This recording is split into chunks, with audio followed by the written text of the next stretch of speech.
Hey, good day, folks. Welcome back to another episode of Pirkei Avos with Rabbi Chaim Coffman, all the way in Israel. We so appreciate him taking the time out of his busy schedule, especially after sunset on Shabbat, in order to fit schedules. And it's just such a joy to learn the ethics of the fathers and the way he's teaching it to us. For me, it's so useful. So I'm not going to beleaguer this anymore. I'm going to let him just share with us. I think we're on, Rabbi, are we not on chapter 1, lesson 13? We're still in the middle. I sort of went overboard last week, got caught up with Pinchas and making the covenant of peace. So story. Yeah, we're still in the middle. Definitely still in the middle. I hope everyone's doing good, staying safe. So the Mishnah said, we'll just bring back the Mishnah here. Again, Mishnah, I guess 12, Mishnah 13, I think. That's where we were, right? And we, what did we say? We said Hillel and Shammai received the tradition from them, right? Hillel says, be among the disciples of Aaron, loving peace, pursuing peace, loving people, bringing them closer to Torah, right? So we spoke about Aaron loving peace, right? And actually, I think pursuing peace. We spoke about the fact that, he would tell Reuben and Shimon, the other one who wronged them feels really bad. And, and he went to the other ones and, he really felt bad. And then, for what they said or what they did. And when they met, they fell on each other's necks. They become best friends, right, etc. And then we spoke about the covenant of peace. And we spoke about Pinchas and whether he's a vigilante or he's not a vigilante, and why it's called the covenant of peace. That was a whole, right? That was a whole discussion. So we're in the middle of the Mishnah. Now the Mishnah said that pursuing peace, right? That's what Aaron did, right? He loved peace and he pursued, right? He pursued peace. Now, the Mishnah tells us he pursued it. So sometimes people want to make peace between other people. They see people fighting. And what are they going to, what will the people say if you want to be a mediator? They say, why should you guys be fighting or whatever? And they're going to tell you, get out of my face. This isn't your fight, right? It's totally not your fight. So the Mishnah here tells us don't look the other way, right? If you know what you're doing, don't look the other way. And if there's a fight, try and mediate, right? Try and pursue peace. Now, obviously, you have to know what you're doing. If you don't know what you're doing, you pursue peace, you can make it worse. I mean, there are professionals out there that, let's just say, make things worse before they make it better, unfortunately. But if someone really knows what they're doing, and there are two people arguing, right? No one likes to see people argument. There are people that what we'll call them warmongers. They like to just jump in a good fight. Doesn't matter what it is or what they know or what they don't know. Irrelevant.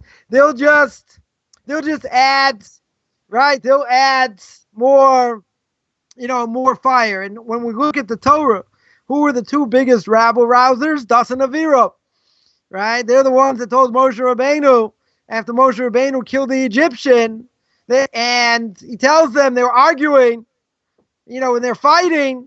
So he says, like, why are you arguing? Why are you fighting with your brother? He said, what are you talking about? You killed that Egyptian. And once he knew that it was made known, that's when he fled. Right? That's when he fled. He ended up in Midian, and that's how he met Yisro's daughter. Right? Met her at the well. In any case, Dasan and Aviram are known as, they argue a lot. So they're rabble rousers. Right? That's what they live for. So there are people certainly enjoy that. And says the Mishnah, no, that even if they're arguing, person should try and make peace.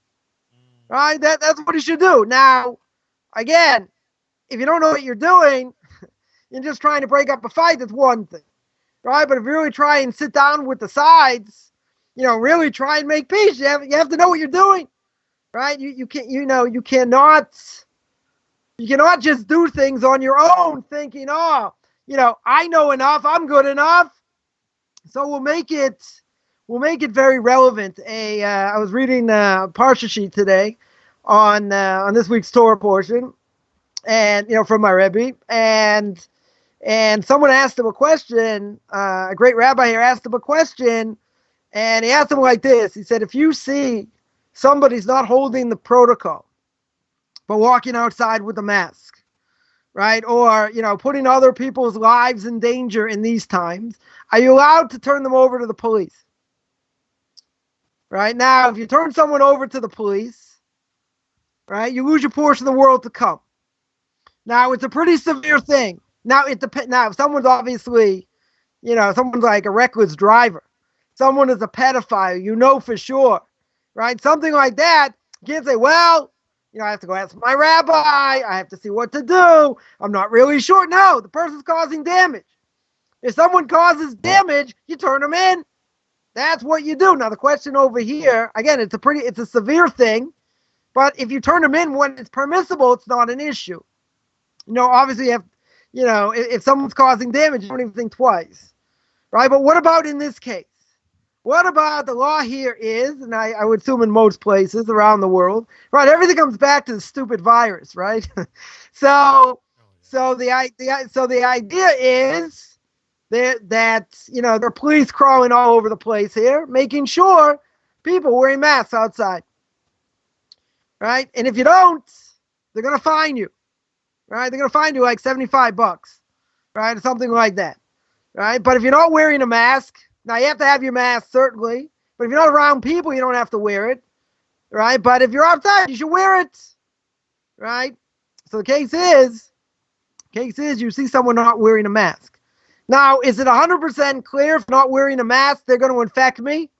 No, right? There's a major doubt, right? There is a major doubt. If you're around people, right, you're in close proximity.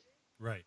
So then you have to wear it, right? But again, even if you wear it, is there any chance you're going to get it? Probably not, right? You're careful, so you're probably not going to get it. So therefore, it's not clear.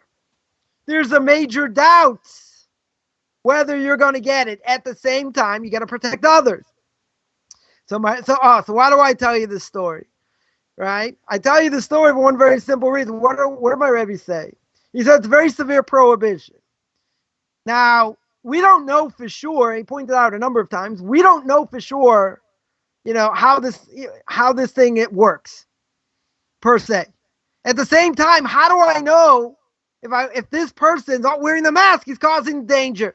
He's considered a pursuer, right? Like we talked about by Pinchas, a rodef. He's considered a pursuer. You could kill them, technically. So this person, at the best, is a suffix. He's a doubt. He's a doubt whether he's a rodef or not. Right? We don't know. We don't know for sure. So what does Rebbe say? The Rebbe says, if you don't know for sure, since we don't really know for sure, then you have to have somebody who's got broad shoulders, a top-notch rabbinical authority, and you have to ask them before you do it. Because he was talking in general terms, right? In general terms, people say, oh, look, it's a sakana. This person's causing people to die, potentially. Well, is it really? Right? That's going to be the question. Now, obviously, they've lightened the, what we're allowed to do. We're allowed to go out. Most stores are open here. Here in Israel, they haven't opened synagogues yet. They're allowing 20 people to pray if you're, 6 feet away or you're 2 meters away. Say for you Canadians, you're 2 meters away, or whoever else is listening in Europe or wherever, because we're still not on the metrics in America. We never learned the metrics. We're metrically challenged. In any case, as my Rebbe said, there's a major doubt over here.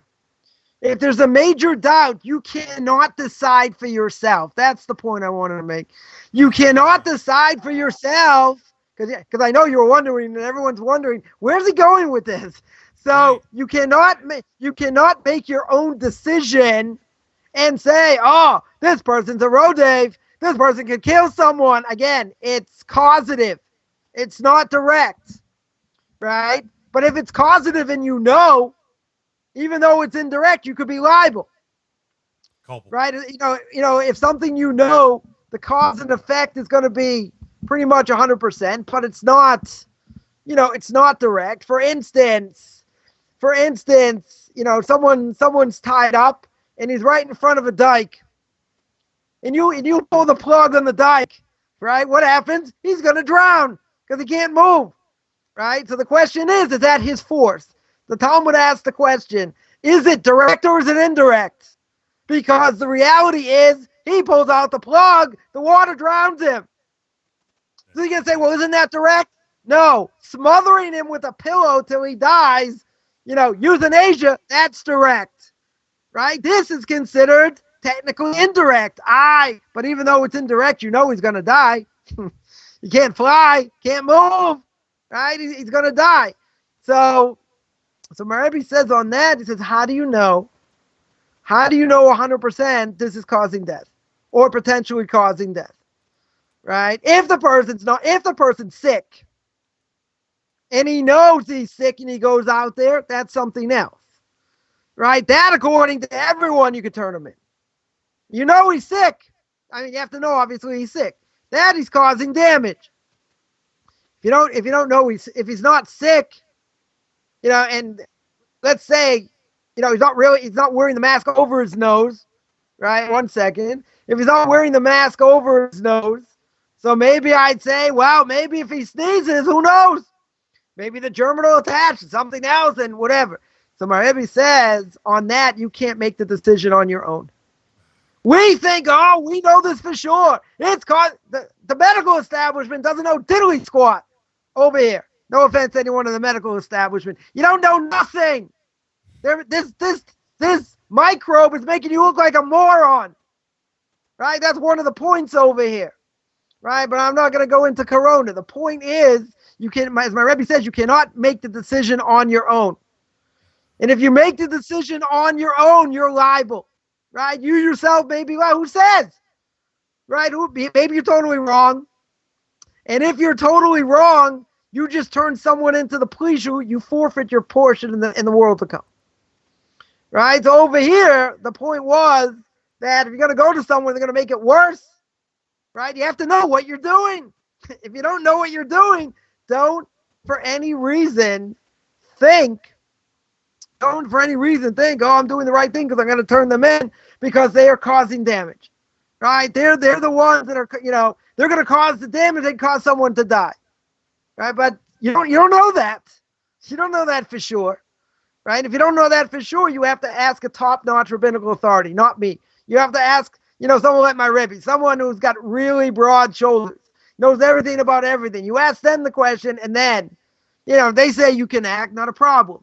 But in most cases where damage is caused directly, you don't have to ask the question. This person's driving 150, kilometers an hour in a 30-kilometer zone. Person's reckless. Take his license plate, turn him in. Right? Someone who causes damage in other ways, for sure, turn them in. Right? In general, if it's not clear what the damage is, you can't turn them in. Right? It's a very severe prohibition. Question. Yeah, Rabbi, I don't mean to go back to the coronavirus question, but, we see a lot of people today in this day and age, especially around grocery stores, things of that nature that are open, even though people are practicing social distancing as much as possible. You have a lot of these finger pointers making this decision like you're saying they shouldn't be doing, okay? Maybe accusing where they should not, in fact, be accusing, whereas you're saying, somebody driving down 100 miles an hour in a 30-mile-an-hour zone is being reckless, fully reckless. Right. I love how your rabbi had said to you that you should not be making the decision, and I think that people could relate this to keeping quiet during this time, unless somebody is factually crossed a line. They're sick and they shouldn't be doing this. you should be quiet about it. I just find that there's a lot of fear that is out there that provokes people to do things prematurely, and they need to know that they're Because culpable. first of all, people have very little faith. That's why they're buying up all toilet paper, but toilet paper not made in China, which is the funny part. But okay, people are afraid. People are genuinely afraid, right? And I'm not gonna put that down per se. But at the end of the day, does God run the world or He doesn't? You got to take precautions. When the medical establishment says, you're allowed to open stores, according to their guidelines, okay, right? But there are people jumping up and down that even the workers there are not holding by the guidelines, right? You walk into a grocery store and their masks are below their nose, right? Or their masks are hanging off their ear, or people are not 2 meters behind someone else waiting to check out, right? So people are jumping up and down and say the standard, it's horrible what's going on. People just want to make money, which is understandable. But at the end of the day, the law is that you have to put on a mask. It's not for you, per se. It's to make sure other people don't get affected, right? So you have to go according, maybe said clear. You have to go according to what the medical establishment says, even if they flip-flop. One day they say, okay, do this. The next day they say, no, we're gonna be more stringent. Then no, back and forth. Okay, they don't really know 100%. They're doing what they think is right in order to stop this pandemic, right? But at the same time, a person cannot think, I know better, and I'm gonna do whatever. Where you're in contact with people, put on the mask. That's what you have to do. If I'm driving around in my car, and I'm only with my family, I can leave the window open, right? I don't have to have my mask on. It's not an issue. You're not coming in contact with people. Now, could it be some microbe, someone sneezed somewhere and it gets in my window? I guess in theory, but they're not. I think that'd be a little bit much if you had to wear your mask while you're driving, right? It's a little bit, more than uncomfortable. Not only that, if you wear glasses like me, they fog up. So it's a little bit of a problem. Right, but I've had that a few times. It's kind of funny, actually. But in any case, there's a mitzvah in this case to listen to what the medical establishment says. I mean, especially if you're working in one of these places, how can you not listen? How can you not think, go, I know better, or this is bothersome? Don't matter if it's bothersome. You could kill people. Right. Don't take any chances. This disease does not discriminate between young and old. Right, older people, if they get it, it's a very serious predicament. They could certainly die. And there are a lot of people, thank God, that have overcome it. But a lot of people, that are older and have other medical issues, have succumbed. They can't fight it off. Now, what's God showing you? He's showing you younger people can get it and also die, even if they don't have any problems. Even if they have any, medical issues. There's a story in New York of somebody, unfortunately, 39 years old, no medical issues, 2 days. Got it, 2 days later, died. Right? So what do you see from that? You see from that God showing you it doesn't matter. This disease doesn't discriminate, and that person obviously deserves to die. That's it. We don't have any other, he didn't have any other medical issues. Not all of a sudden like he had a stroke and that was it. No, this is what killed him. No other previous issues. That's it. Right? So if that's the case, what are you going to do? Yeah. God's showing you what's, It's clear. I think, what's going on. And he's making sure that you realize, he's making you realize that, someone who's more compromised can certainly die. But even if someone who's not compromised, this thing is such a terrible thing, it could kill you. It doesn't matter if you're younger or not. Right? So why are we taking all these precautions? Taking all these precautions to make sure older people don't get it, or people who are compromised. right? But you don't want younger people to get it either. You don't want anyone to get it, right? But you're doing it for them, not necessarily for you, right? And that's that's an important thing. And you can't say, well, I know better.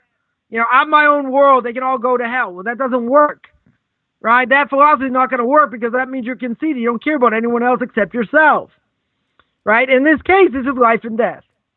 When it comes to life and death, it's not something you play around with.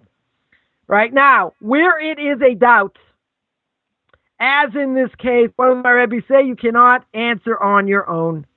Mm-hmm. You got to go to a higher authority before you do it because the prohibition is so severe. Say, danger. Is it clear it's a danger? It's not clear. It is not clear. They're taking precautions. Right? They say, well, a person can get it this way, a person can get it that way. Okay, I understand. But if someone doesn't have their mask on, they're walking outside, they're not in contact with people, that shouldn't be an issue. If they are in contact with people, right, they certainly should have their, it should cover them. Not only that, but if they sneeze, you sneeze into your arm. You don't sneeze out. There's basic hygiene over here. Can't think, I know better. I know. So if you got bad habits, change them. Right? You're changing it for the sake of everybody else. You can say, I don't need to change, and I've been doing this for years, or whatever. Doesn't matter. What's going on is, right? The reality has changed. When the reality is changed and they're calling it a pandemic and it's dangerous and all that, then, that's it. Then you got to do whatever it takes, right, in order to stop it, and you got to take precautions. And there's a mitzvah to guard your life. So you want to throw away your portion in the next world because you think you know better, right? You got to stop and think. This is a precious thing. My portion of the world to come is precious. If I turn someone in and I'm not right, I just forfeited that. Okay, there's tshuva. I don't know if tshuva helps over here. I'm not sure tshuva helps in this case because it's such a severe prohibition. Wow. Right? I mean, it probably does. Repentance does help, but this, almost up there is a severe prohibition. If you have two Jews, just as a side point, if you have two Jews that one Jew refuses to go to rabbinical court, one caused damage to the other, right? And that person takes him to a secular court. It's a very severe prohibition. Why? Because that means if you go to secular court, what happens? The court could rule either in favor of you or against you, and the ruling could go against Torah, right? It could be very skewed. So the only reason you're allowed to go to the secular court, which I think we spoke about once before, is if you have permission from a rabbinical court. In other words, Reuben takes Shimon to a rabbinical court. Shimon, first time, doesn't show up. Second time, doesn't show up. Third time, he doesn't show up. The rabbinical court asks, okay, Reuben, what are your claims? If the rabbinical court says, okay, you got good claims, they give him permission to go to secular court. But you're not allowed to go to secular court without that piece of paper. Even if you know Shimon will never come. Shimon has told you emphatically, I will never go to rabbinical court. I hate rabbis. I hate this. I'm never in a million years ever going to go. Doesn't matter. You got to summon him. You cannot rely on what he said. Even if it's 100% true, doesn't matter. It's also a very severe prohibition. I sat in a rabbinical court for 5 years, saw people who did that. The rabbinical court screamed at them. How you allowed to do that? What are you thinking? But at the end of the day, my Rebbe asks the question and he says, well, if you have no choice, you go to rabbinical court, right? Now, even if you go to the rabbinical court with a letter from if you go to a secular court with a letter from the rabbinical court, couldn't it happen that in the secular court, yes, it could be skewed. My Rebbe says, but you have no choice. In other words, someone's going to injure someone, they're going to recourse. They're not going to go to a rabbinical court. They're not going to be able to go to secular court, right? So everyone will start injuring everyone or stealing or doing whatever, and there's no recourse, right? You can't take them to court. You can't take them to secular court. So my Rebbe says you have no choice. even if it may come out skewed, what else are you going to do? The whole court system, you throw out the window, and the world wouldn't be able to survive. Right? This world would be totally destroyed. Impossible to survive. So, like one of our early there are missions. serious, right? So there are serious prohibitions. That when you look at it, you say, "Wow!" Even if a person repents, does that help? Now, repentance should always help, right? It definitely should always help. Just a side point while we're on this topic. What if someone's married to a non-Jew, and every day repents? Does that help? No, it doesn't help. Right? Not only you lose your portion of the world to come, you lose your status as a Jew, because every Jew knows. If you were to ask every Jew out there, right, as secular as they may be, is it permissible according to what the Bible says? Right? Forget Torah, we'll call it the Bible. Right? According to the Bible, is it true? Are you allowed to marry a non-Jew? Now, every secular Jew will say no, according to the Bible. But then they'll say, but, doesn't really apply. Doesn't mean what it says. It's only for that generation. Whatever. They'll go on and make excuses. But if you ask them, according to the letter of the law, are you allowed to do this? They'll say no. Right? Most of them will say no. So, there are certain things like that. It's not a non-Jew's problem to be married to a Jew. It's the Jew. And every single time this Jew is intimate, with his non-Jewish spouse, it's a Torah prohibition. Yeah, how can you do tshuva for that? There's an explicit Mishnah that says a person says, I'm going to sin, I'm going to do tshuva, and I'm going to repent, you throw him out. Doesn't work. Right? 100% it doesn't work. So there are certain things there are no recourse for. Right? The only recourse in this case, he has to get divorced or she has to convert properly. That's it. There's no other recourse. Right? So at the end of the day, a person cannot make up things on their own. Right? They have to do things according to what the Torah says, according to what the rabbis tell us, whether you like the rabbis, you don't like the rabbis, you hold by oral law, you don't hold by oral law. That's it. That's all we have. Right? The Torah tells me I have to listen to the rabbis, I have to listen to the Kohanim in every generation. Who are the Kohanim? The rabbis. Right? They're the rabbis of every generation. Whether you like it, you don't like it, so the Karaites can, send me nasty emails as much as they want, but that's not going to change. Right? That for sure is not going to change.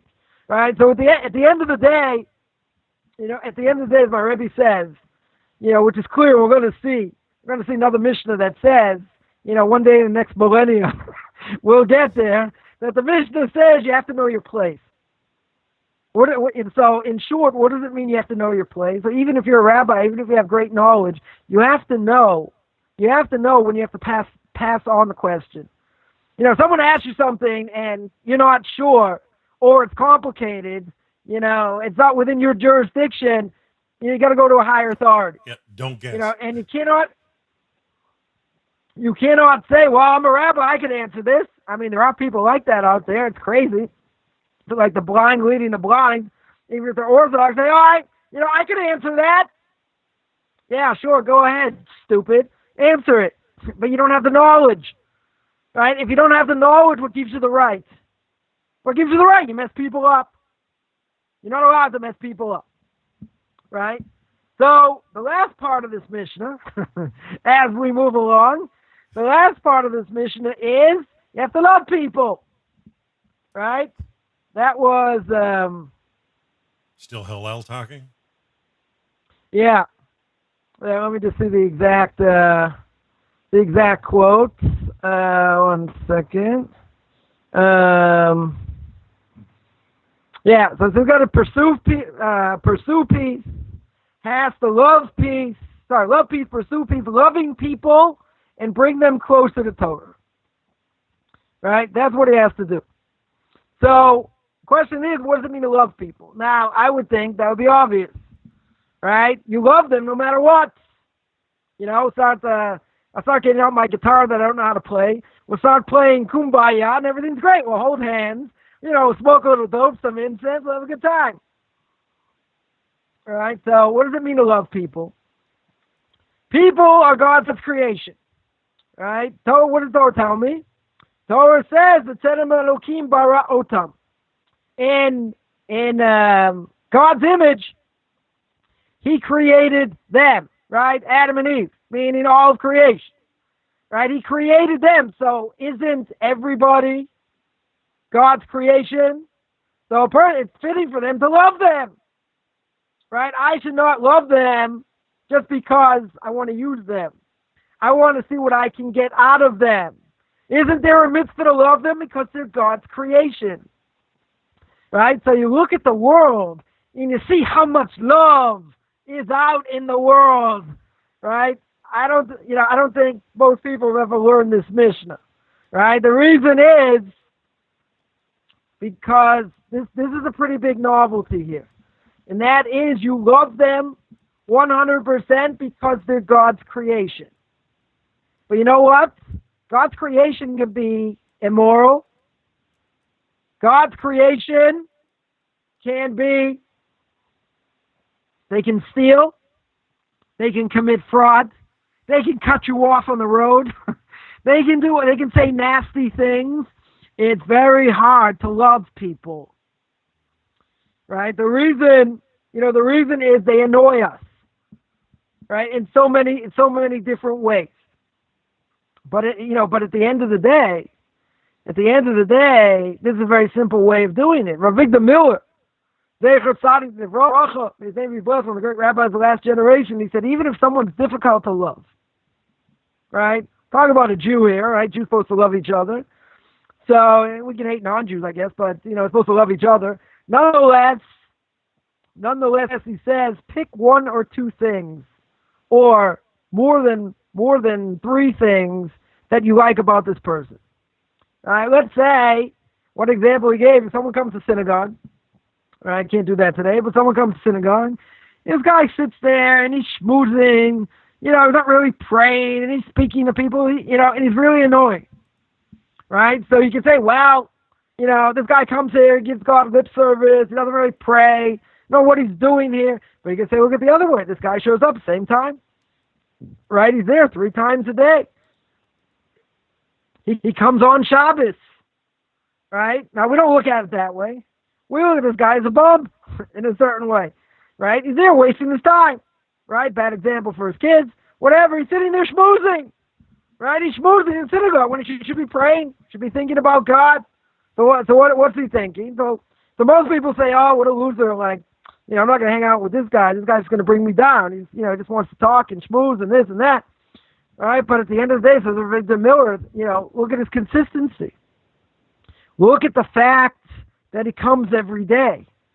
Look at the fact that he's there year in and year out.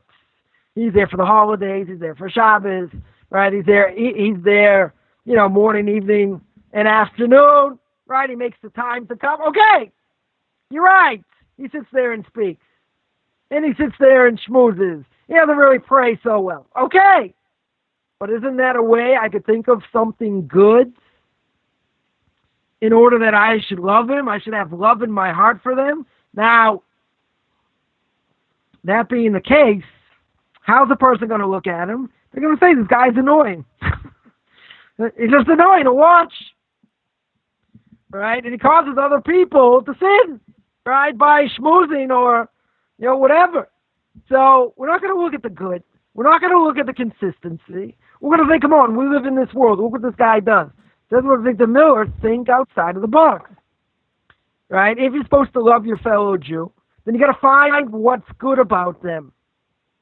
Right? Even if there's not many good things about them.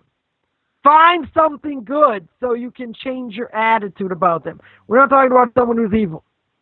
Right? Even if they don't know what they're doing. We're not talking about somebody like that. Right? That's one explanation. Another explanation is if Aaron, a Kohen, felt person did a transgression, not in public, not something obvious. If he sensed, meaning behind closed doors, he would not befriend them. So you're going to say, who is he to judge? How does he know? Well, somebody of that stature has a sixth sense, more than a sixth sense. The Arizal, Rav Isaac Luria, may his name be blessed, right? Very big writer of Kabbalah, right? He used to be able to look at a person's forehead and be able to see what sins the person did. Right? You're talking about great spiritual people here. Now, think about it. Aaron wouldn't befriend someone if they did something not in public. Right? So what would the person say to himself? If Aaron knew what I did, he said, if Aaron or Cohen knew what I did, I wouldn't befriend them at all. So this would make him think and have remorse and regret and do tshuva. That is amazing. Because he says, wow, how could I ever disappoint Aaron Cohen? How could I ever disappoint this Rebbe if he knew what I did? If he knew what I did in not in public, and he wouldn't have any connection to me afterwards. Is it really possible I could do something like that? And I guess like someone who's very, very honest. And the evil inclination doesn't have them by the throat. Because the evil inclination has you by your throat. This is not going to help. How could I do this to my Rebbe? Right? The better question, I could do it to God himself. Right? That's really the question. My Rebbe brings down for this week's Parsha. He mentions a story with the Brisker Rabbi, Reb Shulei Diskin. That was Reb Shulei Diskin 150 years ago. Said the following, right? When we speak about Lashon Hara, right? This week's parsha speaks about leprosy, or not really leprosy, but it's a spiritual disease for speaking Lashon Hara, that a person got saraz. So Shulei Diskin asked the question, he asked it, not as a great wise sage per se. He said, I don't understand. He said, how could it be there are evil people? How could it be there are evil people that exist in the world? Right? Forget about sin. Right? Forget about the evil inclination. Right. If you didn't see evil people exist, you wouldn't think it was possible. Right? Because don't you understand? You're going to have to give judgment. Right? You're going to get judgment in the next world. God's going to judge you. It's all about fear and all about this. If a person was really honest, with themselves and the world, and all the goodness that the Chovos of Avos and duties of the heart says, with all the goodness that God does, right? Just one of the examples that he gives is through the human body, and the miracle, and the many, many miracles of the human body. All right, so he says, if you look at that, you want a source for God. You want to know God exists? Okay, so I'll give you the human body. Right? We'll break down the human body. Right? That's one of his examples. Now, you see something like that, you think that happened by accident? You don't think it happened by design? And if there's a designer, that means I have to serve him. And if I have to serve him, I have to do what he wants. If I don't do what he wants, there's punishment. But how could a person ever sin? If you understand the reality of the world, you understand what's going on, what your obligation is, there's no possible way for you to sin. Right? So then you tell me that's not necessarily true. A person has an evil inclination. A person gets stuck in bad habits, whatever, a lot of different things. A lot of different things that cause a person to sin. Right? But Shulei Diskin, was asking, but if you really think about it, honestly, all your actions should be for the sake of heaven, right? You owe God so much. The fact that he gives you life, and even though he's going to give you a portion of the world to come, the Chovos of Avos ask, why should he give you that? Right? You keep Torah mitzvahs, and you want a banana, you want a hot fudge sundae because you kept Torah mitzvahs, right? So what does the Chovos of Avos say? So the mission Pirkei Avos we'll get to says, you shouldn't think anything great of yourself. We'll tell the story again, I'm sure. You'll think you shouldn't think anything great of yourself because that's what you're created to do. God gave you mitzvahs, right? Now, you want reward? You want a hot fudge sundae? Come on. Why does God give you the reward? Says the Chovos of Avos, an unbelievable thing. You don't deserve it because that's what you're created to do. So what happens? He gives you reward as a chesed. It's an act of loving kindness. That's it. Because the reality is, if that's what you're created to do, you don't deserve it. I want my off on Sunday. Well, too bad. You don't deserve it. That's what you're created to do. So again, in this day and age, is someone going to be at that level where they're going to say, "Wow, my Rebbe could really be upset if he knew what I did"? Is that going to stop someone? And if they're in the middle, or about to sin. All right, so I think that'd be a hard thing, because if the evil inclination has you, that's not going to be enough. But in that time, the respect that people had for Aaron HaKohen, and what he represented, and all that, right? They said, "Wow, I know that Aaron wouldn't be friends with me. He wouldn't even speak to me. You know how valuable that friendship is? I'm not even going to sin.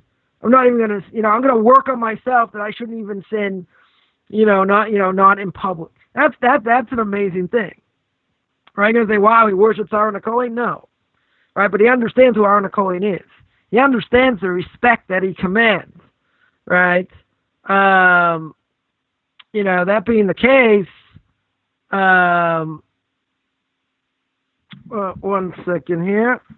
Oh, no wonder. Let me just plug in I thought I plugged it in already. Plug in my laptop here before we get disconnected. There we go.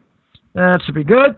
Sorry about that. So imagine somebody like that, the respect that Aaron HaKohen commands. You imagine? I don't want to upset him. I want him to be my friend. That's the respect he demanded. Not he demanded, but that's how people respected him. And the fact that they had such respect, right? How could they ever sin? How could they ever sin in private? Now, the Mishnah also said, right, you got to love people.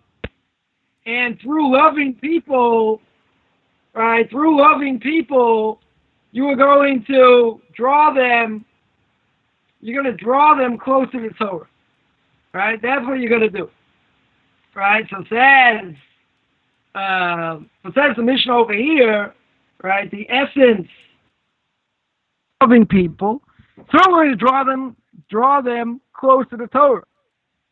Now, who does that apply to?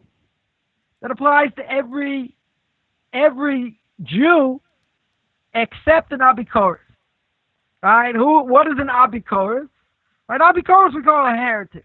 Right? The strict definition of an Abikoros, the Talmud tells us, is, what do I need these rabbis for?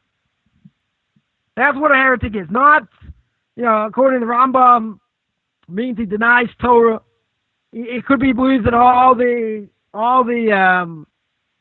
prophecies, maybe except one, or if he believes everything the Torah except one letter, one sentence, one thing, whatever it is, right? They're different levels, right? Strict definition, though.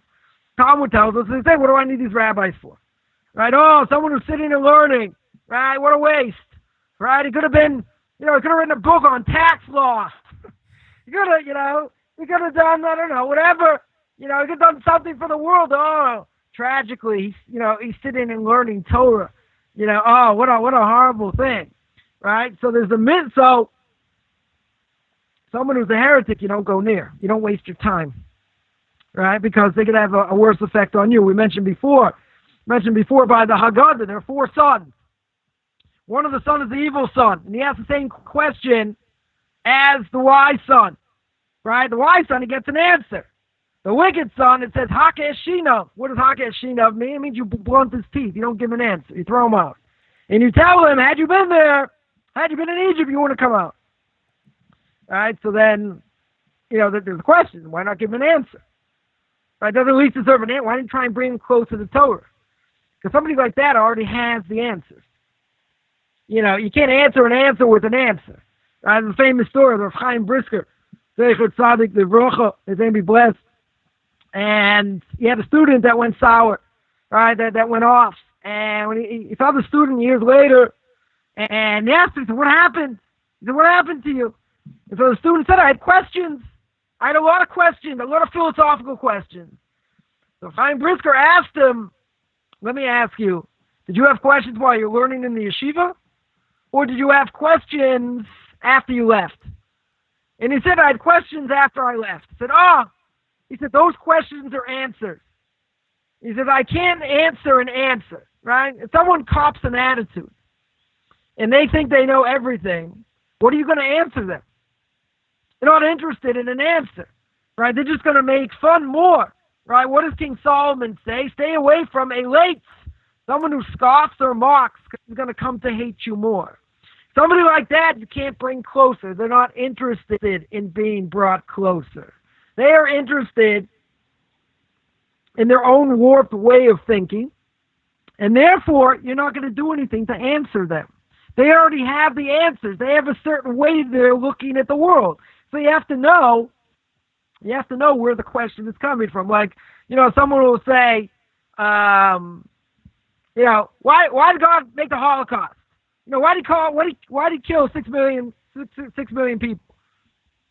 Right? You can see there's like a sort of attitude there. Say, wow, it takes a lot of people to kill 6 million people. Right? You had the Germans, you had the Latvians, you had the Ukrainians, you had the Poles. Right? You had a lot of people kill 6 million people. But I said, you know what? I got a great book that can maybe help you get through this, called Hasidic Tales of the Holocaust.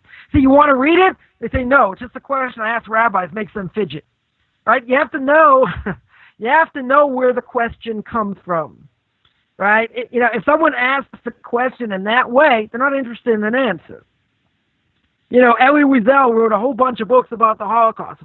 Right? What am I going to say? Oh, yeah, I never thought about that answer. No more books. What are you going to answer him?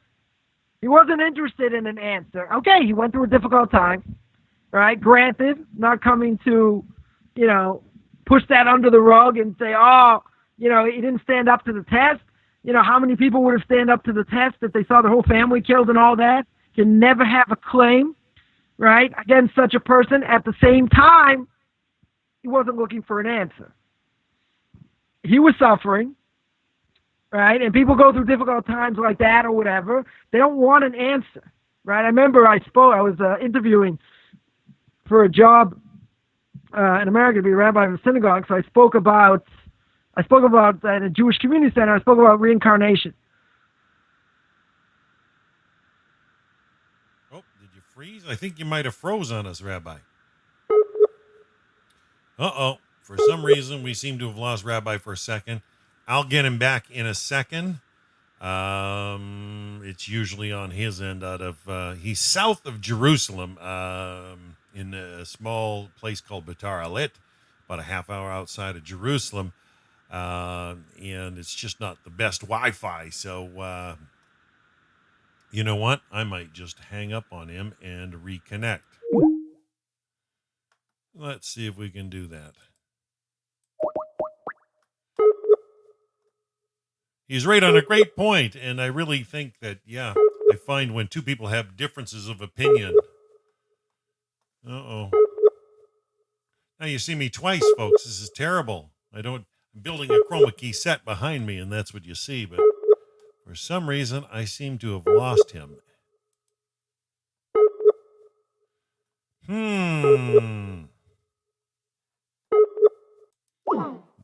Well, let's give him a moment and see if he can come back. Anyways, I find I know he was talking about a specific point, but when people collide on ideas and they're actually asking you a question when they really don't want to ask you a question, they ask you a question, but they actually have an agenda. We find, especially B'nai Noach, we find a lot of people coming out of Christianity specifically, they'll be this way. They're posing points and they're really objections. But they'll do it in a question to try to throw a curveball or a stump or a stumbling block. But in reality, you need to realize that they have a common theme. And that common theme is to detract from the truth. And if people are detracting from the truth or the point or question at hand, I actually ran into a headbutt with a rabbi just the other week, and sadly, the questions were detracting from the point, and I had to pull back. If somebody's literally picking a fight, they're picking a fight. And there's a difference. And to be a person of peace and to pursue peace, and I think what this mission is talking about, showing love, there's a time to not fight. And there is a time too. I'm always open for public debate on certain specific points that I'm studied in, but I also know my limitations. And this is why I lean so highly on the rabbis. And I love this course, Pirkei Avos, the ethics of the father, because when you understand what the ethics are, the ethics themselves actually are applicable in so many manners, like what Rabbi Coffman was talking about earlier today when he was discussing what his rabbi had said, that you cannot comment or answer on your own in certain scenarios, and that scenario when people jump the gun and legitimately are causing more problem, especially during trying times, but people get squeezed. I think that's where Rabbi Coffman was going. This when they're squeezed like a grape, or not in a comfortable place themselves, or in a comfortable situation. Let's see if I'll try them one more time. See if I can get them back. If they're not in a comfortable situation, they may, in fact, respond incorrectly. But it's really, really tough. What we find is, B'nai Noach, The person whom you're trying to reach is currently unavailable. Please leave a message after the beep. Well, I guess we lost Rabbi Coffman, and I don't know why. I hope he's not too frustrated. I'm going to have to send him an email. Right in the middle of the class, it hung up. So, folks, if anybody's got any questions, I'll try and answer. If you want to throw anything out there, I'm going to have to write at Rabbi Coffman and let him know that we were cut off due to a bad connection. Now, I'm broadcasting out of British Columbia, Canada, bouncing a signal off of Los Angeles to the Noahide World Center's channel. Oh, he's ringing me back. There we go. Hello, Shalom, Rabbi. Hi, sorry. Oh, Nessie, now we got you back clear. My internet went out. Your internet went out. Yeah, it just froze and locked on us. And luckily, I kept the class open, and I was about ready to wind it down. But we've kept 8, 10, 12 people here, and several more on Facebook. So we still got a live class, Rabbi. Okay, sorry about that. So what happened? It's technology. So I was telling the story about what's it called with this woman, with this what's her name, with this Holocaust survivor. So I listened to her speak, right? I listened to her speak, and I didn't say anything. So what happened?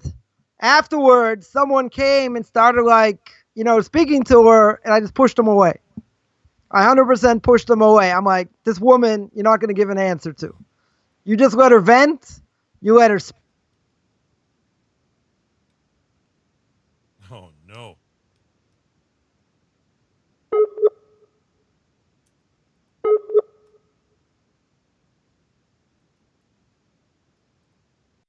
I don't know what's going on. For some reason, we keep losing his signal. Oh, no! Let's try him one more time, folks. Feel so bad for Rabbi Coffman. I know he's got such wonderful messages to share. And straight goods. We need to send him a satellite dish to hang outside of his unit.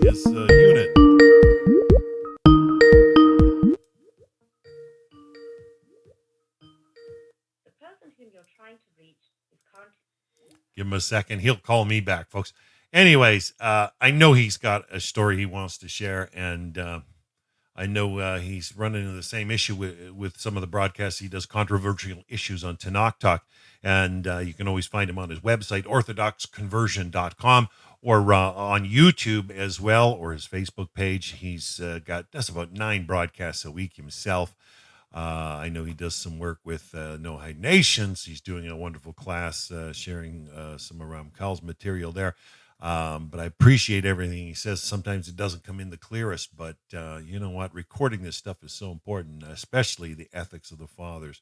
I think it's something that branches into so many other works, so many other avenues of life. And if you really run into some situation you've never encountered before, if you don't have an ethical foundation or a frame of reference to give an adequate Torah response, I like how he said earlier, you cannot answer on your own, how his rabbi told him. And all right, he's calling back. Woohoo. Have we got you, Rabbi? You got me. It took me 3 strikes and I'm out. That's okay. Let's see. You're putting it out of the park today. Yeah. Anyway, so this person was speaking to this woman. I pushed him away, right? Because there was nothing to say. You don't answer somebody who's there to vent, right? That we got to make clear. You got to know where they're coming from, etc. This woman wasn't looking for an answer, right? She certainly wasn't looking for an answer from me, and I was probably at least 40 years younger, right? So she certainly wasn't looking for an answer from me. Right. But, I made clear, like, don't give this woman an answer. That's not what, it's not what she's looking for. Right. So in this case, so what happens? We said in Abikorish, you're not going to answer. Right. Someone who's a heretic, they're not looking for an answer. So then over here, the language in Hebrew is the language in the Mishnah is briot. What is briot? It means humans, right? Creation, right? In other words, we said before, it applies to every person, right? You have to love every Jew. So why don't you say Adam, right? Why don't we say Adam? Because the reason is that everyone's created from God, right? But to call them Adam, right? Adam means man, right? Literally means man, right? Another name, right, for a person. So the reason we're called Adam, right, is because, or the reason they don't use that word is because they've taken off the yoke of Torah mitzvahs, right? In other words, the Talmud says, we'll get a little bit controversial here, whoever's still listening, right? A Jew is called Adam. A non-Jew's not. Now, why not? What's the difference? Because even though Adam comes from the ground, right? That's what it means. It comes from the ground, right? Adam means he's got obligations. He's got obligations to God. He's got obligations to Torah and mitzvahs. Doesn't mean, we just think non-Jews are animals. Well, Jews are animals if they don't hold to Torah. They're no different, right? If they act according to their animalistic side, right? They're only going according to that.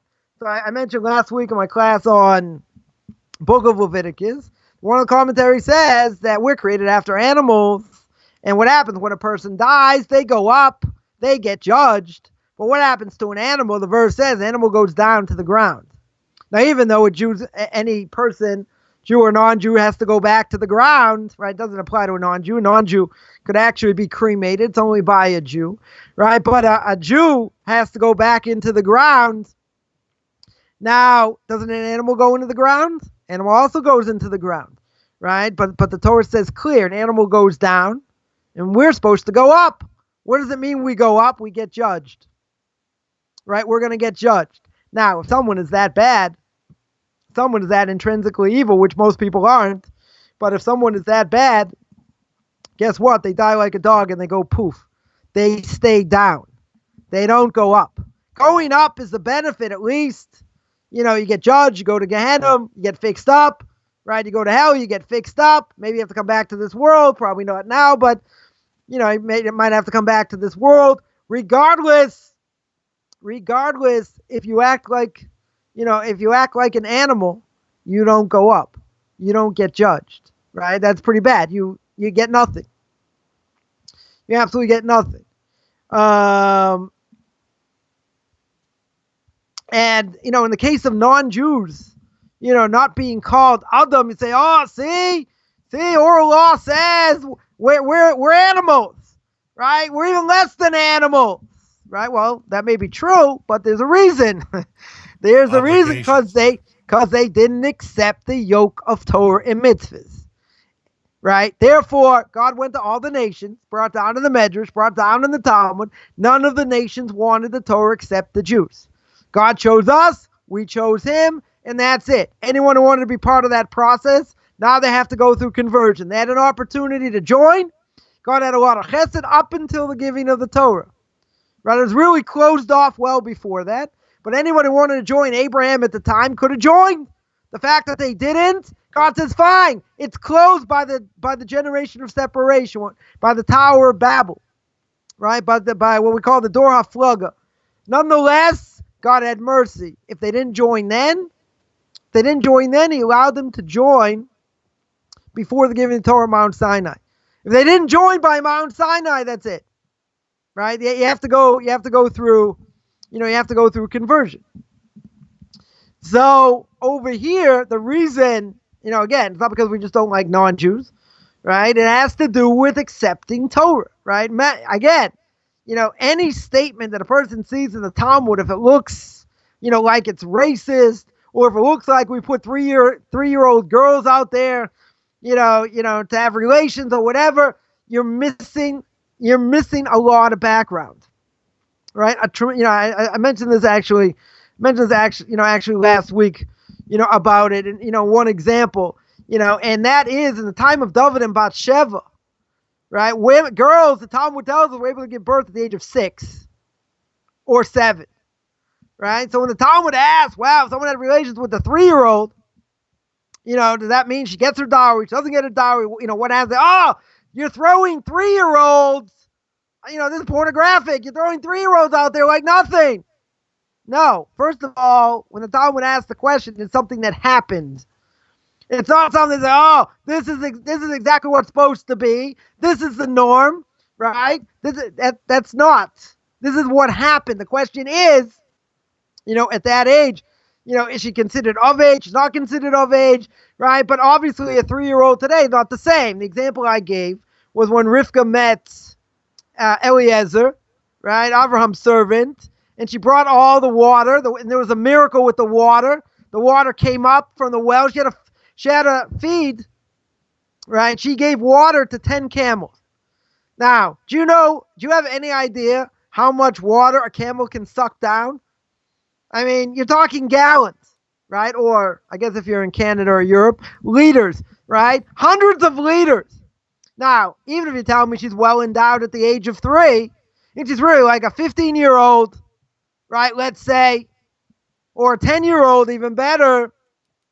Let's say she's like a 10-year-old. Do you think a 10-year-old can bring up 400 liters of water? Even if the water comes up to her in a bucket? I don't think so. That's a lot of water. That's a lot of water, right? But even though she was the age of 3, right? Talmud tells us, Rashi brings down that Yitzhak didn't live with her until she was older. It didn't consummate until she was older, right? So nonetheless, she could have been 6 or 7. She could have given birth at that age, right? Obviously, things have changed. Now, I did research years ago on genetically modified foods about giving cows, steroids, or giving them whatever hormones to produce more milk, right? This is an interesting thing. Some of the repercussions of drinking milk with cows on hormones is the fact in certain places, girls aged quicker. They came to puberty quicker, right? There are some people. There are some girls that, get their period at the age of 9, right? The age of 8. I'm not going to say it's unheard of. It's not common, right? It's not very common. Regardless of that, giving hormones to the cows in certain places, that's what it caused, right? So today you're going to say, well, come on, that's not the majority. You're right. I'm not saying it is the majority. But when you look at certain pieces of the Talmud, where it speaks in these cases of, a girl at 3 or a girl at 5 or whatever. You say, how could they allow a girl to do that? Right? Well, obviously, this is something that happens, not something that say, we're just going to throw out at the age of 3. Right? Yeah. Everything has to be seen in context. You get these, Christians, you get these Freemasons, get a whole bunch of wackos, that try and translate. Extremists. that try and translate the most difficult parts of Tanakh without translation. Without oral tradition, and say, oh, it reverts to this. Oh, it talks about that. No, it doesn't. Most of it's in context. You have to see it in context. If you don't see it in context, it's very misleading. Very misleading. Right? Comes along the Vilna Gaon. Rabbi Elijah Vilna, more than 250 years ago. May his name be blessed. Says the Vilna Gaon, to love people, simple explanation is, as it says in Leviticus chapter 19, verse 18. Don't take revenge, shall not bear a grudge against the members of your people. You shall love your fellow as yourself. Now that's a very hard thing to do. Nobody loves anyone more than themselves.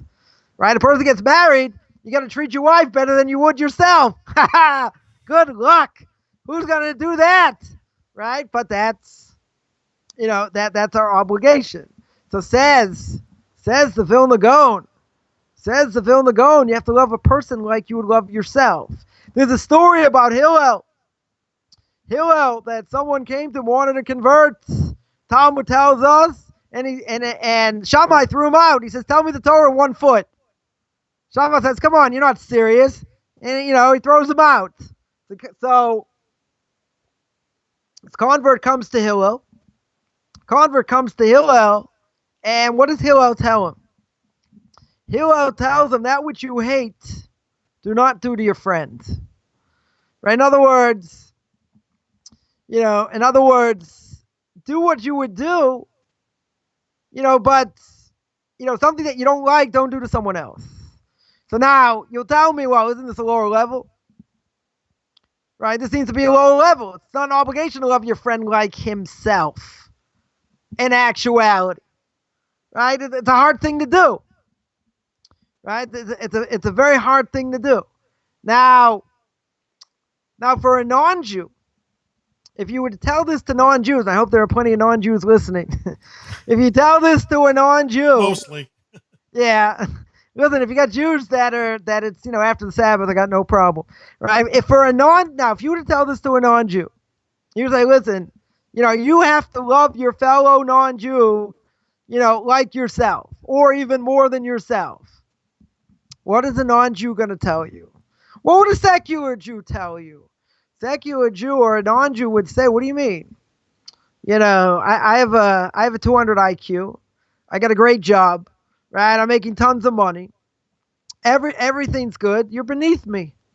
You're a peon. As I used to say when I was younger. You're a peon. You're a nothing, right? You're an absolute zero. Why in the world I should love you just as much as I love myself?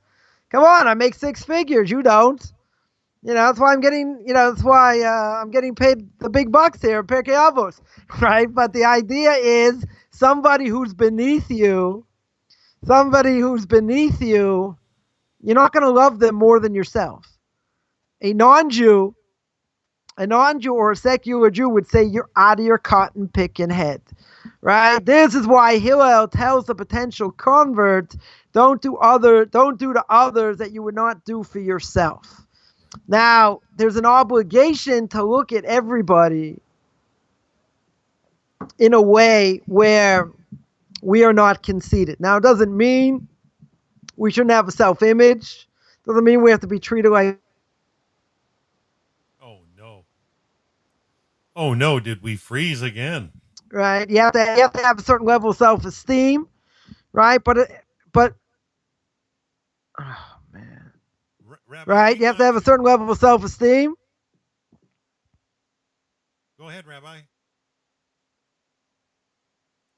We lost you again. Okay. I was hearing your audio, but you froze visually. Well, I think that's about it. Yeah. Sadly, folks. Do we wait one more time and give him another chance to call back? It's so difficult. I'm dealing with cloud coverage. I was saying before that I'm in British Columbia, bouncing a signal off Los Angeles, but I'm getting the signal from Rabbi in Bataret, and he said it's been cold and rainy there as well, and I've got cloud coverage here. I wonder if all this is contributing to the poor connection. Now, I've got a good broadcast coming afterwards with Rabbi Aaron David Poston out of Jerusalem, but they get much stronger Wi-Fi or internet in Jerusalem, so makes a major difference. I think I'm going to give him just another couple minutes just in case he wants to wind down the class because he's always got so much to share. And I know that, like I was saying earlier, too, his broadcast on Tanakh Talk, sometimes he's William Hall down there is a little concerned about the broadcast out of there. We want to make sure we can help him in any way possible to try to make sure it's all good. Have we got you, Rabbi? I keep destroying my own system. Okay, you got to walk to the base. You got it. All right. So the point was that Hillel tells him, don't do others what you would not do to yourself. Right? The point is that you can't be conceited. Right? You can't think you're God's gift to the world. You can't think, oh, I know so much more. Right? I'm so much better. We said before, the Mishnah in Pirkei Avos says, right? Don't think you're so great. That's what you're created to do if you learned a lot of Torah. How can I look down on somebody? Right? But, in the secular world, the people look down on others. Let's say if they have lack of education, let's say they're making less money or whatever. Now you tell me, well, that's not true. Your person shouldn't do that. You're right. That's the whole point. A person should not do that. But there are people that have inflated egos, and they's like, I belong to this country club. I would never, I would never be friends with that person. It's like, it's beneath me. It's not. No, I think we lost him a fifth time.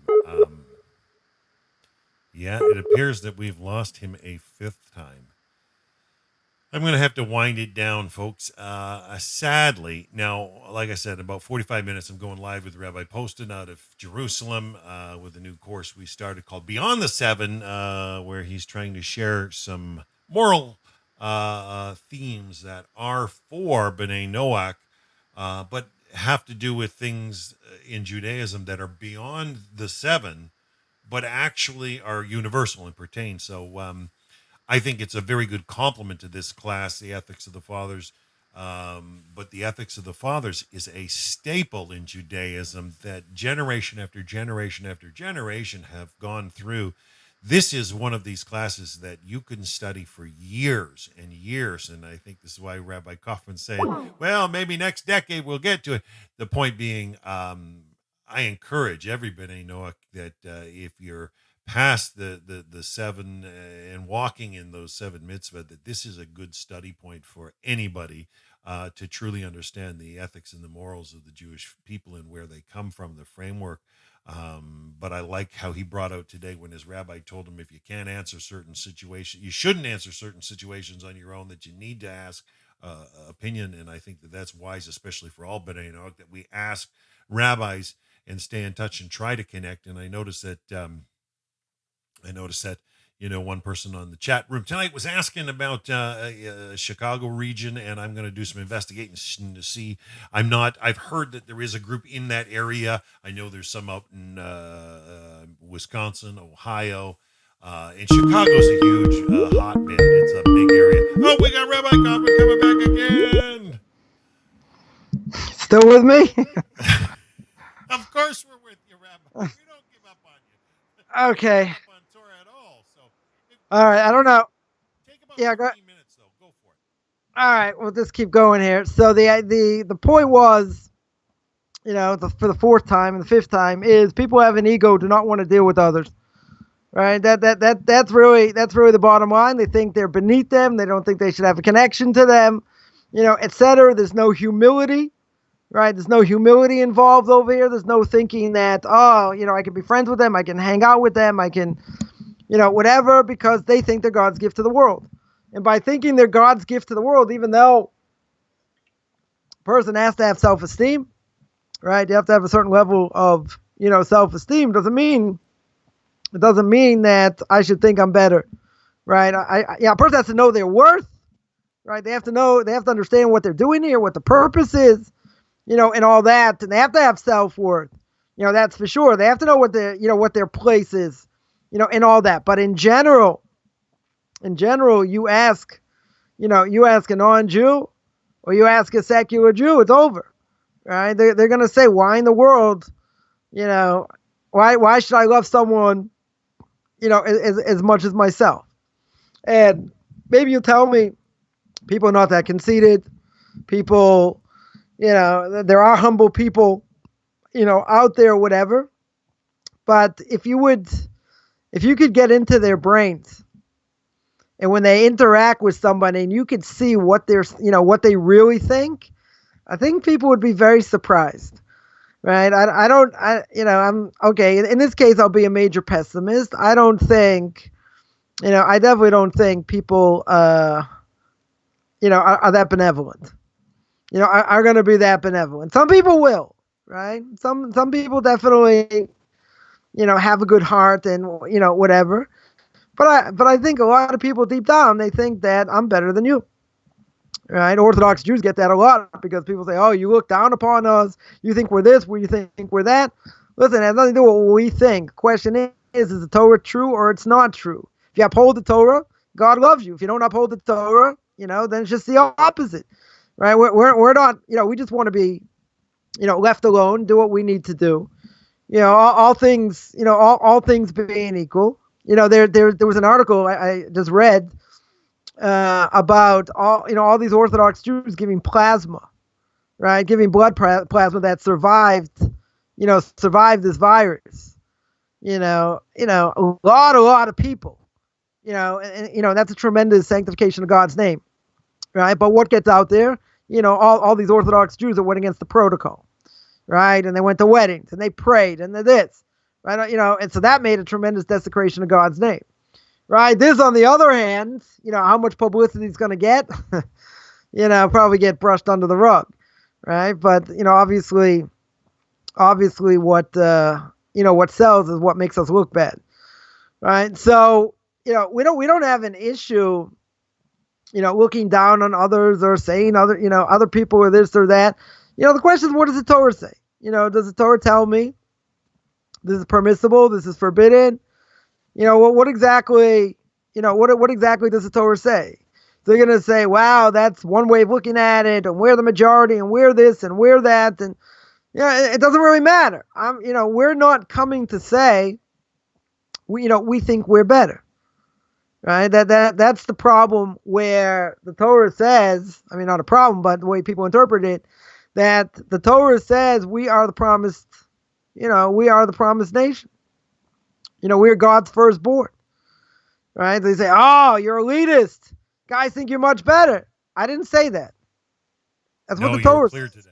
Yeah. Right? That's what the Torah says. But what makes it's not a question of being better. We have more obligation. Right? We have a lot more obligation than anyone else does because we accepted the yoke. And no one else did. No one else was interested. So God chose us. We chose him. And if we don't act the way we're supposed to, are we any different than an animal? Certainly not. Right? We go down. We're in the ground just like anyone else. And we're not going to go up. That's a pretty severe thing. So the fact that, we have Torah, does that make us better? Does it make us better? Right? It's our obligation to serve God. Right? Without Torah, are we different than anybody else? We're not different. Right? Secular Jews think the way the non-Jews and anti-Semitism, they're not going to hate us. Right? The fact that we'd be more like them.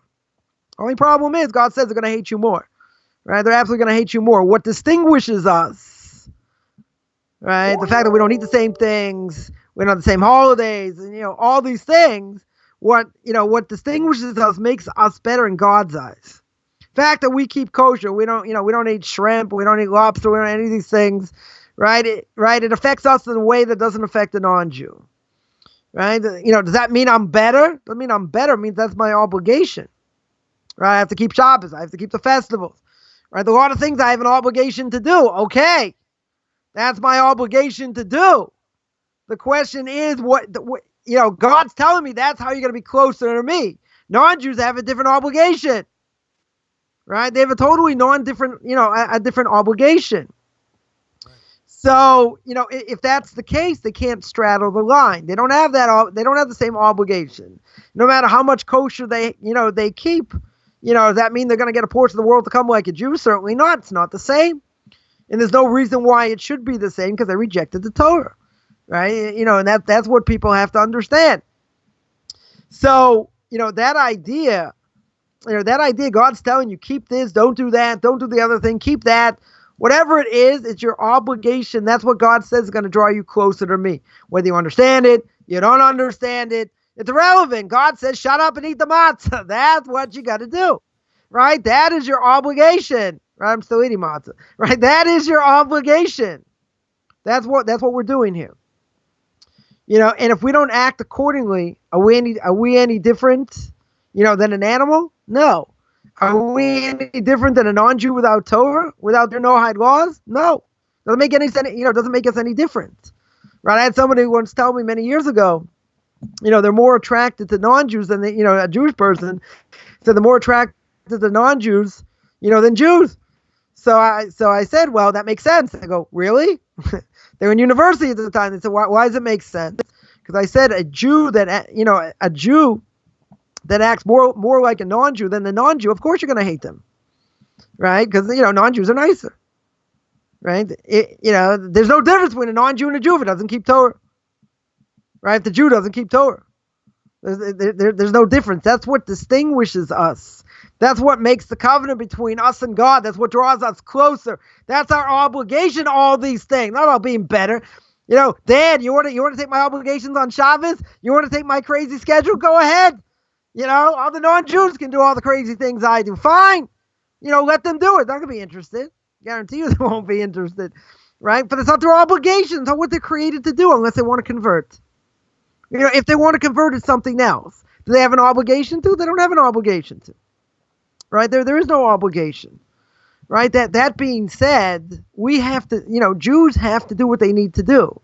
And if they're not holding by the protocol, right? And they get called out, and we've been slammed, really slammed in the media, deservedly so, by people not holding by the protocol. What about all the people that are holding by the protocol? We're our own worst enemy. And I've been called out on it.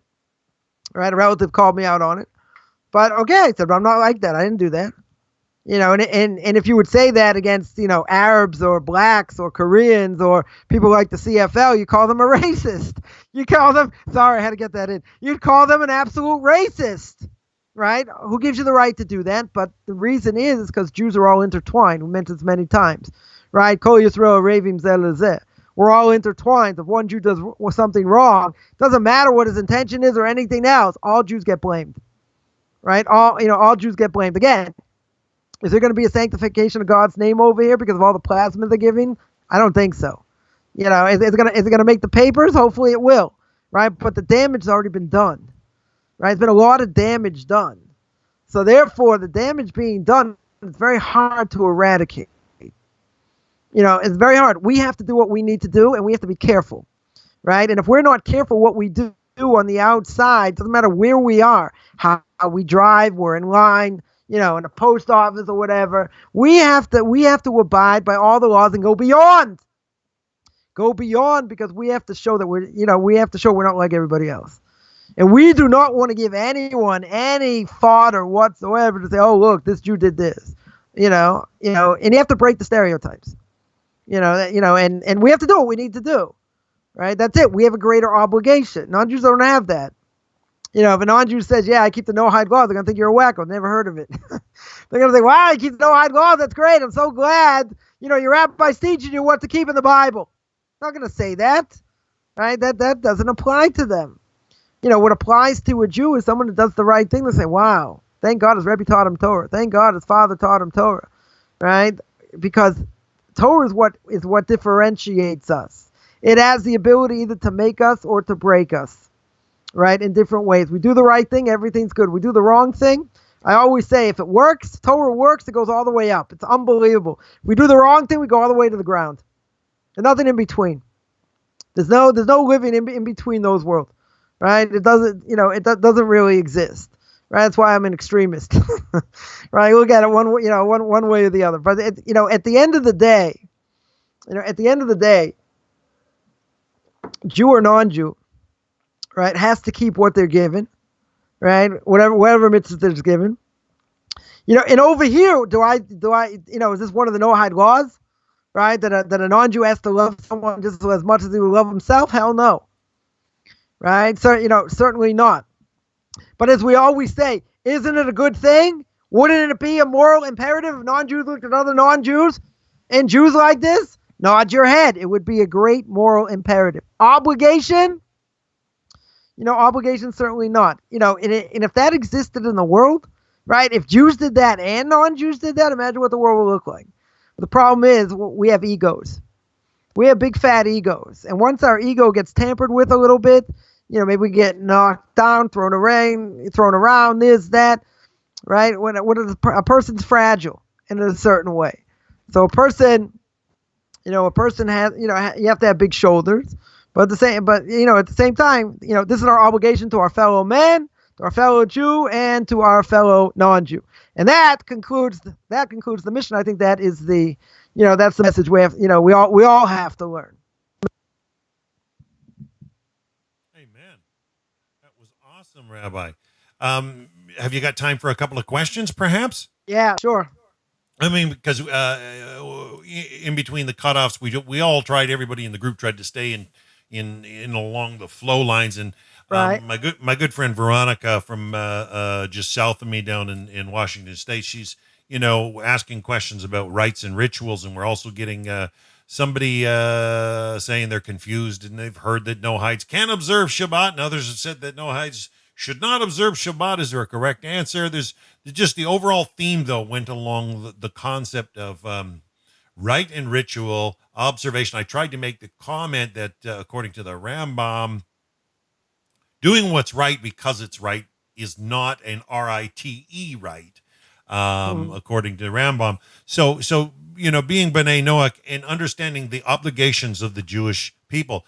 The reason we lean onto to the rabbis is because you guys understand the reasons behind why you're doing those obligations, and that's why we're asking rabbis. You guys are the teachers of this material. You're the teachers of what's going on behind the obligation and the rite and the ritual for why the Jewish people do this and that, and you're helping to clarify it. I know that Veronica is a lovely lady who is quite involved in B'nai Noach material, and she's her rabbi's a wonderful person who explained a lot to her over a long period. It's just especially for those here in the West that have come out of Christianity, and especially those that have come out of a spiritualized style of Christianity, they think it's all hard attitude. Transcending all this, okay. I do have one rabbi friend that says it's all cognitive, emotional, behavioral therapy. But when it comes to doing for B'nai Noach, what the mitzvot, I think, what is a mitzvot? It's something that Hashem has asked of us, and I believe it's something that we do because He asked it of us, not right. Because it makes logical sense solely, not because it's just a nice thing, not because we have to, but because Hashem asked us to do it. And I think this is what I'm learning from yourselves. But can you elaborate a little? Well, the Rambam says in the laws of kings, the Rambam says that a non-Jew has to keep what the Torah says because God gave it to Moshe, and Moshe passed it down. Right? In other words, it's not just a moral imperative. It's not just I have to keep whatever. The 7 laws are an umbrella, right? There are 60, 65, 70, depends who you hold like, etc. But there's a lot of things as a moral imperative as well, right? So that being the case, like I just saw something today that, the reason we do what we do is because we believe it's the right thing, right? So certainly for a non-Jew, right? It's not enough just to say it's the right thing. According to the Rambam, you have to acknowledge, not every time you do a mitzvah, right? But you have to acknowledge the fact that I'm doing this because God passed it down to Moshe, right? In other words, there were 6 laws given to Adam. Adam passed it down to Noah. There was another one added to that, not eating a limb from a live animal, whatever, But the main thing is the fact that God wants you to believe, as the Rambam says, that you have to believe God passed it down to Adam, passed it down to Noah, passed it down to Moshe, passed it down to us. Right? That that is crucial, right? That that is a crucial thing. Now, the problem.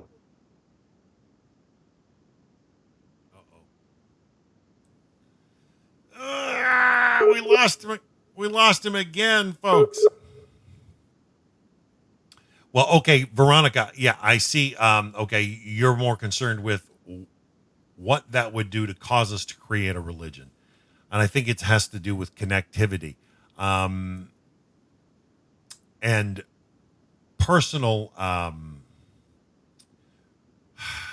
do I say this? How do I say this? Especially to somebody who's as knowledgeable as yourself, Veronica. I would love to have a chat with you in person about it. Maybe we can chat sometime later this week on Facebook or on messaging, because I respect you as a B'nai Noach, Veronica, that you know your material, and I know that you've learned a lot from Rabbi Shlomo, and so have I when I've heard him chat. The what constitutes a new religion? Is there where's that fine line, that boundary line where you've crossed it or you've not crossed it distinctively? The way I understand it from the rabbis I'm hearing out of Jerusalem, we are permitted to create communities, and communities are not a religion. Communities are up here where I am in Canada, we're allowed to have Noahide societies. Okay, a society of interconnected societies as well. The line crosses now lawfully. To have a society up here, you've got to have a certain constitution. But to say that B'nai Noach is a religion under Judaism, not separate from Judaism, and have endorsement out of Jerusalem. Okay, I believe that myself and even Peshek Sherbo was getting from the Noahide World Center through their authorized chain, where they're getting recommendation. Rabbi Hirki's getting recommendations from the chief rabbinate, and the way that that's all connected is in the sense of saying that we're about being a people in our community, who we are, where we are, and making the world a better place where we are. That's not a religion. Being a community. Like, I'm on the bubble of opening the door of perchance a building, but I'm waiting for real estate to drop a little bit lower with this COVID stuff. I hate to say it. There's a lot of vacancies starting to go on. I don't want to ramble, but what is a religion? Does the lawful definition of a religion see? And this is why we could be a charitable organization here in Canada. I believe in Canada we can be a charitable organization and a society without crossing the line of being an independent religion, because B'nai Noach is technically Jewish, but not a Jewish person. So it's a long story. Oh, I'm going to give Rabbi Coffman a few minutes to close down. Rabbi, do we have you? Can we give you a quick close down? Because I've got another broadcast in 25 minutes, and I got to let my board cool down. So you've got the stage, Rabbi. If you want to wind down, I was just trying to clarify, and hopefully I'll get to chat with Veronica later. Before I get disconnected the last time, so you can splice all this together. So the point is that by Noahides, the difficulty is that there is no ritual, there is no prayer, right? No fundamental prayer, etc., which is a hard thing. What can they keep? Shabbos should be off limits given to the Jews. You look at Exodus chapter 20, right? Shavuos, the holiday of Shavuos, given to the Torah, doesn't apply to them, right? You have Passover, they didn't come out of Egypt. I mean, a lot of these things don't apply. Right, even if a non-Jew wanted to do it, you have no connection to it, right? So you can't really straddle the line. That's, I guess, my simple answer. But we're running out of time, or we're out of time. So whatever, another time, we can discuss it a little more in depth. Well, Rabbi, are we okay for next week? Yeah, next week should be good. Hopefully, I'm getting a new modem tomorrow, so I hope that changes my connection issues. Otherwise, next week should be same time. Yeah, we should be good. All right. So Veronica's asking us still about prayer and Noahide prayer books and stuff like this.